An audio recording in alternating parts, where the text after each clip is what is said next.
Hello, welcome to the first video in my series about reading and watching and listening to every single Leopold-Loeb fiction adaptation that I can get my hands on. Today, we have our first novel based on the case, Sallie's Newspaper by Edwin Herbert Lewis. This was published in 1924, and let's see, it's 294 pages long.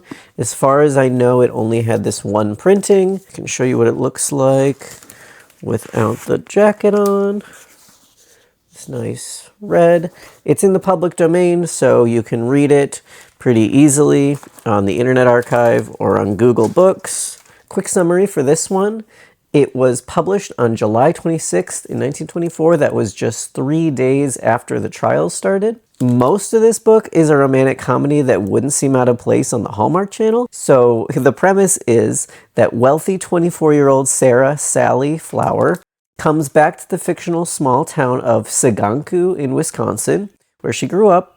She was gone for 6 years, and she's being courted by Drom, thank God he has a nickname, Schmid, who works in her family's trust and loan company, and she's being pined after by James Jim Fowler, who runs the town's newspaper, which is also owned by her family. So Sallie starts making changes to both businesses. She encourages the paper to be more unique, to print articles alphabetically by subject, and to be book-sized and focus on local news and being more personal to the town. On the banking and loan side, she coaxes her uncle and Drom into forgiving the mortgages of all the farmers they've lent money to and giving the farmers an extra $1,000. Throughout the book, the townspeople submit articles to the newspaper in attempts to get certain couples together, usually Jim and Sallie, or to sway people to agree with their beliefs. Sallie gives herself until Easter to either accept or reject Drom's marriage proposal, and in the early hours of Easter morning, she meets Jim on the beach to announce that Drom has gotten engaged to a local strongwoman, and she accepts Jim's proposal instead. There are boxing matches, backhand springs, a winter tornado, a man getting his ear ripped off, and you may notice there's a distinct lack of Leopold-Loeb, and we will get to that in the next section, covering this book's background. The reason that summary didn't sound like a Leopold-Loeb story is because it wasn't originally meant to be an adaptation. The book's author, Edwin Herbert Lewis, was a professor in Chicago's Lewis Institute, and he'd published several novels and poems before. When he read about Leopold-Loeb confessing, he was really upset. He wrote in his diary, "Is education a failure?" To try and express his feelings and, sell some copies, he grabbed an old draft of a novel that he had shelved and decided to recast it, in his words, to make it relevant to the Franks case. And you can really tell. The Leopold-Loeb elements are really sporadic throughout the book, and the crime, when it finally comes right at the end, is very tonally jarring. It definitely seems like the old book ended with Jim and Sallie getting together, and everything else was written later to try to tie it into the Franks case. To better explain that, I want to go over our Leopold-Loeb characters. The main Leopold-Loeb character is named Taliesin, Tally Glendower. He's 19 years old. He's the son of the second wealthiest man in the city, not as wealthy as Sallie. He's a senior at the University of Chicago. He's intelligent, arrogant, and wild. He's mentioned several times throughout the book, but he's only really seen once, when Sallie goes to a dinner party at the Glendower house when Tally's home from school on a visit. It's mentioned that he was pushed through school very quickly, he likes driving cars fast, and he's into reading bad books. The only physical description we get of him is that his eyes have heavy lids. The other Leopold-Loeb character is named Martin Bach. He's 18 years old and the son of the local Lutheran pastor. He's never seen directly by the reader, and he's only mentioned a few times, once as being younger than Tally, and Tally being a bad influence on him. He's a freshman at the University of Chicago, and there's this line that I can't really tell what's being expressed. The context for this is a child fell out of a window into a newspaper boy's bag, and this is presented as something that no one would believe if they were told, any more than people would believe that Martin Bach, now in the University of Chicago, had been one of the toughest kids in Siganku. And I think that's trying to express that Martin was the opposite of a tough kid, but I can't be sure. That it's not supposed to be saying that people wouldn't believe he was tough, but like this other incident of the child falling into the newspaper bag, it was actually true. And since we don't really learn anything else about Martin, I can't tell what it's trying to say. While I don't think there was really meant to be a strict one-to-one character comparison here, I do think that Lewis was probably more inspired by Leopold than Loeb when writing Tally. The limited physical description of his eyes having heavy lids is closer to Leopold. Tally is 19, as Leopold was, and Martin is 18, as Loeb was when they committed their crime. And Tally is compared to Leopold once in the text. The conversation Tally has with Sallie at dinner also reminds me a lot of conversations that Leopold had with reporters, and specifically the conversation that was published in the Chicago Tribune on May 31st from before he confessed, which was written up by female reporter Maurine Watkins. Watkins described Leopold as Caesar-like as he responded to reporters, and Tally mentions Julius Caesar during this conversation. Leopold was also reported as discussing his favorite authors, including Oscar Wilde and Ernest Haeckel. I won't add Socrates, for I never thought such a lot of that old bird, Watkins reports Leopold joking. Compare that to the conversation that Tally has with Sallie. I'm pulling quotes from here because there's like a lot of other conversation in between. Tally, looking at her with insolence under his heavy lids, asked her if in California they taught the difference between sadism and masochism. I've read Emerson. For that matter, I've read most authors. We all know that Julius Caesar was the man of every woman in Rome and the woman of every man. I've read the Bible. In fact, I've read most authors. I know why Lot's daughters made their dad hit the booze. I can't tell if the duplication of Tally saying I've read most authors is meant to point out Tally's penchant for boasting, or if it's a product of this being a hastily written and edited addition to the original manuscript. Going back to the question of who Tally was supposed to represent, we can add the context that when Martin was writing this in June of 1924, the newspaper coverage was very heavily on the side of Leopold being the worst of the pair, and specifically that Leopold had corrupted Loeb. But Tally does seem to be more of an amalgamation character than trying to strictly just be Leopold or Loeb. His attitude and some of the things he says is closer to Leopold, but his past and family are closer to Loeb. It's really just combining all the factors that Lewis wanted to highlight in his attempt to showcase where Leopold-Loeb went wrong. So Tally is said to have a severe Scotch governess who had taught him his Latin and history and mathematics at an earlier stage of his existence, but now taught his younger sister. So this seems to be a nod to Loeb's governess, and she homeschooled Loeb until he was in the 3rd grade. Lewis would later go on to blame the Franks crime in part on Leopold and Loeb having had female teachers. In addition to that, Tally is a tennis player, as was Loeb, and he says he'll beat Tally in tennis that summer. I don't play much, but I can beat you if I try. I beat most of them first and last, and I generally get what I want. You can kind of get Tally's vibe from that. The victim in this case is a 13-year-old girl named Aphrodite Spartali. She's described as beautiful, blonde, mentally slow, but not entirely lacking in intelligence. She's been held back in school several years and is still in 4th grade when the book begins. She writes very childishly, seen when she submits an article to the newspaper about how excited she is to start 5th grade. I have to use my imagination about 5th, how it will be. She's mentioned a few times in the book prior to becoming a victim. She broke her arm in a sledding accident. She likes pigs. A local boy has a crush on her. She's from a working-class Greek family, and her father owns a general store. I'm guessing that Aphrodite was already a character in the original draft, not one who was added just to be the victim of Tally and Martin. And it doesn't seem like any similarities with Bobby Franks were added in, unless maybe the closeness in their age. So now the crime. The crime comes, as I mentioned, right at the end of the book, and it's directly after Jim and Sallie get engaged on the beach. They're like walking down the lake shore, and they discover Aphrodite, naked and bleeding. She was bound and gagged and raped, and then left in the sand. Jim describes her as not dead, but better dead. The motive. Tally and Martin don't seem to have much motivation for their crime. They only explain that they chose Aphrodite because she was what they called a fresh piece, which was much more satisfactory than the stale charms of bitches in Chicago.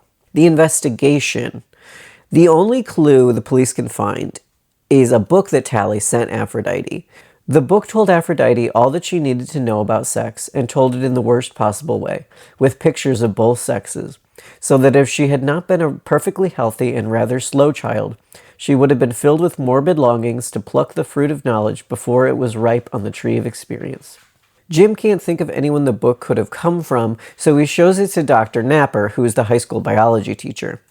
Napper recognizes it immediately as a different copy had been confiscated from Tally 4 years ago. Seeing the book causes Napper to remark that as a teacher he was an utter failure. After his realization, Napper drives to Chicago and picks up both boys, who easily confess the crime to him and turn themselves in happily. But again, the focus is all on Tally here, with Martin as an afterthought. It was Tally who sent Aphrodite the book, Tally who talks about why he did everything, and Martin is merely mentioned as being brought along with Tally back from Chicago, even though both of them did commit the crime. Once the culprits are revealed, Sallie breaks off her engagement with Jim, and Dr. Napper breaks off his engagement with Sally's aunt. Sallie does it because she's afraid any children she has will end up like Tally, and Dr. Napper to punish himself for not realizing that Tally was so far gone. In terms of the publicity, as Jim and Sallie control the only newspaper, the case is given none. Unlike with the Franks case, the Sun did not sell a single extra copy on her account or make a single cent out of her. So you can tell that Lewis probably was not a fan of the huge amount of publicity that the Franks case got. There's no description of the trial at all. In terms of the sentence, Tally and Martin are both given 30 years and they're sent to the penitentiary. Now, the real star of this is what's to blame. This is what Lewis really cared about. There's a lot of reasons. I'm trying to sort them, but there's a lot of overlap, so just bear with me here. So, number one reason, bad books. In the Watkins interview that I mentioned before with Leopold, she quotes Leopold as saying that he's read erotic books by Cellini and Aretino, but I have never read a bad book, for there is no such thing. Lewis would definitely disagree with him on that. One of the many causes Lewis lists as influencing the way that Tally has grown up and the crime he committed were bad books, specifically sexual books. Tally had that sex education book taken away from him by a teacher when he was just beginning to learn such spicy things. That book was later used to try to corrupt Aphrodite, and it was the clue that got him caught. Kind of tying into this is being precocious. An article about precocity was published in the town's newspaper stating that some high schools today foster precocity, allowing their students everything except whiskers and offspring. It is a very dangerous business. Moral resistance cannot be learned out of a book or acquired in one semester. The growth of an oak cannot be speeded up. Parents who supply their children with large quantities of pocket money and with fast automobiles are inviting those children to go to hell. One local teenager agreed with this, thinking to himself, he knew that he was by no means the most precocious kid in school. He did not read vile books or drink synthetic gin on the quiet or do various other swift and rotten things that he knew were going on. It's discussed again in a conversation between Jim and Martin's father. Jim says, "Do you know anything against Tally?" Pastor Bach, "No, except he's grown up like Topsy. He's a senior in the University of Chicago and heading his class at 19. Well, that's no crime. Perhaps not, Jim. But if the church had that boy in charge, Jesuits, for instance, they'd watch his sex life pretty closely and give him a good deal of outdoor labor." And let's talk about that. A lack of child labor. So in 1924, this was a hotly debated issue, whether children should, be allowed to work or not. There's a lot of mentions of specifically children, boy children, needing to do manual labor to grow up correctly in this book. Jim thinks to himself, in a certain sort of child labor, Jim heartily believed. He felt very certain that Taliesin Glendower ought to have been set to shoveling furnace slag a part of each day for his father's electric company. Taliesin always had too much pocket money and too little knowledge of how money is earned. And an article in the paper enforced it. The subject most important to be taught to American youth is the early life of Abraham Lincoln. The things that made him were manual labor and responsibility. There are the real foundations of any education worth having. It is not enough for boys to read about them. Boys must perform manual labor and assume responsibility. Wealth would have ruined even the boy Lincoln.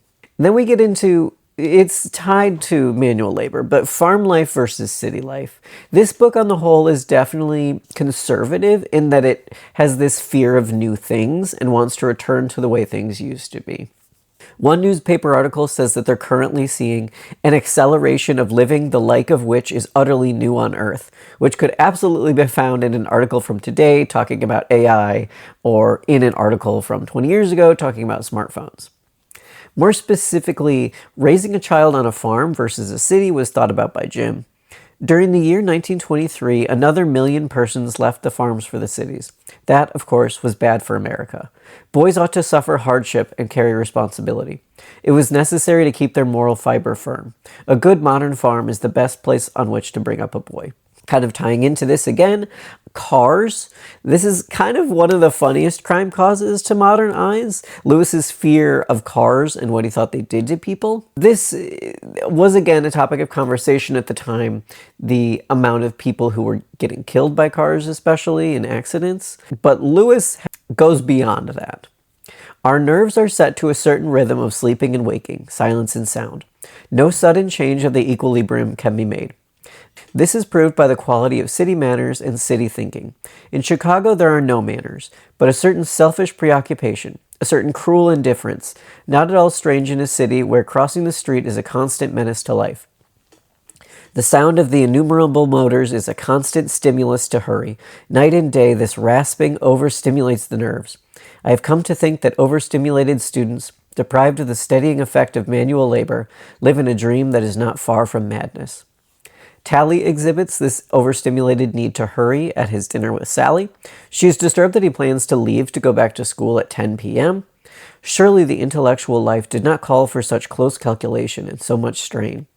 All through supper he seemed to her to be under the remnants, as it were, of strain. His fingers often tapped the table a moment, as if impatient. Tally, of course, loves fast cars. One man comments, "You look about as sorry as Taliesin Glendower in his dad's car at midnight, going 60 miles an hour." Another cause is being rich. This is one of the reasons why Sallie breaks off her engagement with Jim, because she is afraid that her wealth would corrupt their children. But wealth itself isn't a huge focus in the book, because Sallie herself is, totally fine.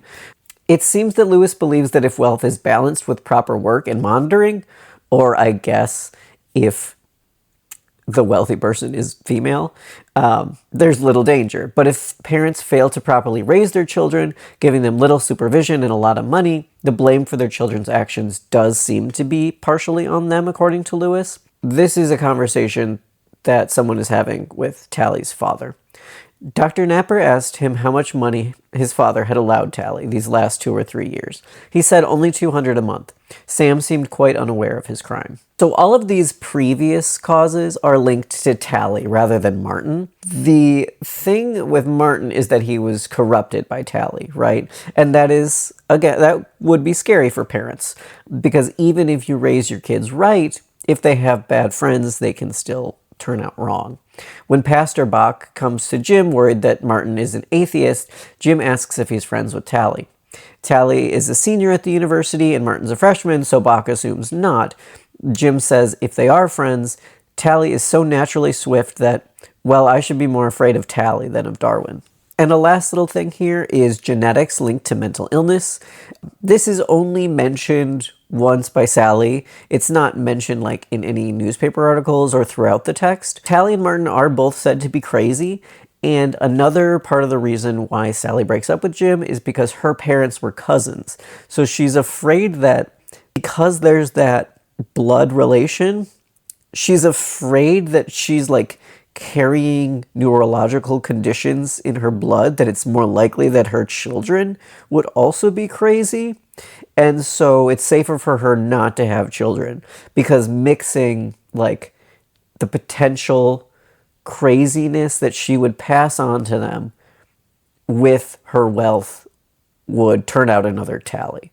In terms of marketing, this book was definitely marketed tying it into the Franks case. On the back here, you can see it addresses the reading public, and it says, "This novel will be of interest to you because," and the first reason it lists is that it touches upon the now famous Franks case.